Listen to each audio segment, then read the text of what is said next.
the way to understand which culture is ancient, which is the ancient stream of knowledge, language is a beautiful clue. Language always hides the clue of lineage, because it's very simple. If you are analyzing, okay, let's say you don't have the dates, you want to know which religion is older, is it Islam or Christianity or Judaism, all you have to do is just look at the words, look at the language. For example, words like Abraham, Ibrahim, Elohim, it traces back. And also if you look at the word Brahman, which is a Sanskrit word, which is much more ancient than all these words. So the root word for Abraham itself is Brahman, which is where we get the word man, which means mind, which is where we get the word woman and man. So literally man means mind, Bra means vast. So the way we can understand that, okay, this is where the stream of knowledge would have flowed, is when language slowly starts becoming more existential, not human-centric. Any culture which has a language which is more existential-centric will be more ancient. Any language which will be more human-centric will be modern. I mean, you can try and analyze language that way. For example, if you look at Christianity, the language of Christianity is more human-centric. It revolves around the Father, it revolves around the Son, it revolves around the kingdom, it revolves around very human ideas. You go back much farther, Judaism and even before Hinduism, the words that we use, for example, Brahman is one, and I. See, when you say I is not an English word. It's a Sanskrit word. It's a very ancient word. I has been a part of just the basic way you pronounce it. It is not even a word. It is just saying I. Are you talking about I as in I? I as in the eye, as well as the seeing eye. Okay. It's all the same. Ancients always believed that it is the self that sees, not the eyes. It is the consciousness that sees. That is why I and I have the same pronunciation. We just write it differently, but the pronunciation is the same. And this gives another hint that language is not written. Written language came much later. The earliest were oral traditions. For example, we read the Upanishads and the Vedas. It is said that they are unauthored. It has come from time immemorial and it has been passed through an oral tradition.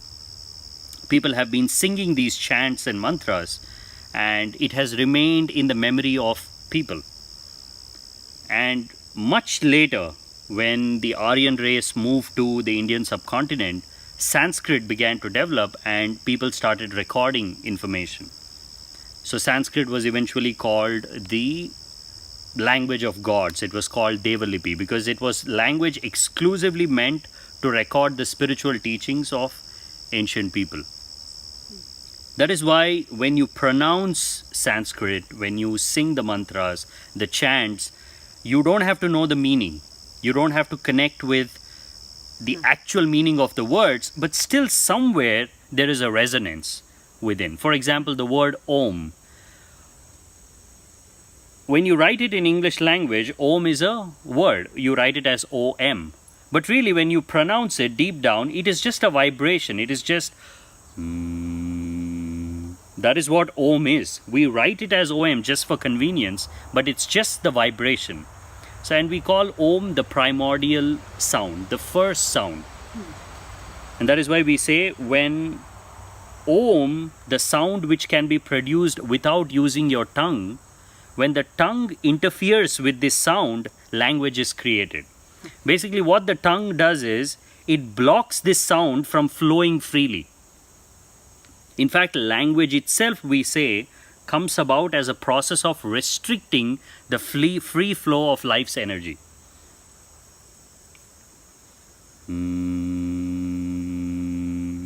Begin to use your tongue and it becomes language.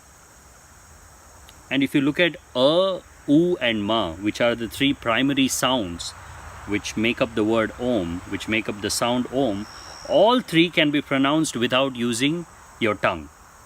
You can say without your tongue. You can say without your tongue. You can say oo without your tongue. All other sounds require the assistance of the tongue. So from there we get different sounds, different expressions and all that. So most ancient people have always been debating about this, but it's not Hindu, but it is the closest to what the Hindu culture is now.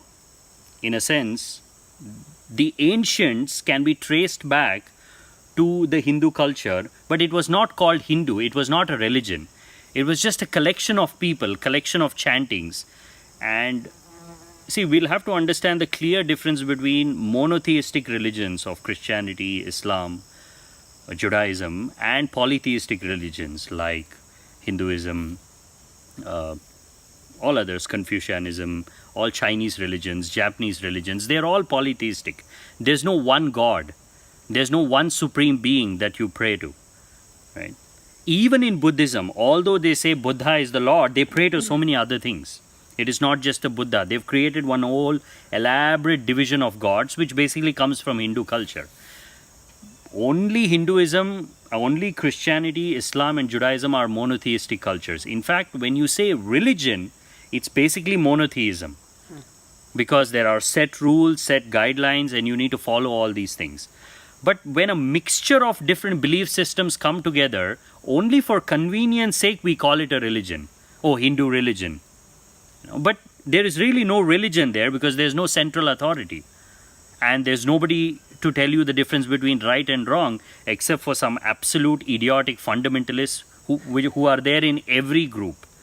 I mean, there are Hindu fundamentalists, there are Islamic fundamentalists, and most of Christianity is fundamentalist. So, ancient is, I would say, the source of Hindu culture.